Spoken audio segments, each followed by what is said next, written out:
Մի վարկյան, հանգիստ։ Հիմա ուրիշ բան ես անդրադառնամ։ Նաև պատահական չի, որ մեր դաշնակցական գործընկերները հիմա ասենց ավելի են փորձում ակտիվանալ, որովհետև իրանք ըստ էության շարժվում են 004 շրջաբերականի տրամաբանությամբ։ Օրինակ պատահական չի, որ իրենց աջակցությամբ այսօր Գյումրիում քաղաքապետ ընտրված Վարդանիկը, ինքն իրեն է այդպես անվանում, ամենայն հարգանքով Վարդանիկը, այսինքն կոմունիստ հավատացյալ Վարդանիկը, եւ ես կարծում եմ, որ սա նոր խոսք է համաշխարհային քաղաքագիտության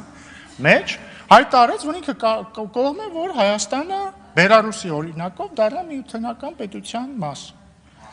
Ինչը ի դեպ Դաշնակցության 004 շրջաբերականի ուղիղ իրագործումն է։ Այնպես որ, սիրելի ժողովուրդ, ես ուզում եմ, այստեղ հնչեց, որ Դաշնակցությունը ինչ կոմունիստների հետ ինչ կապ ունի։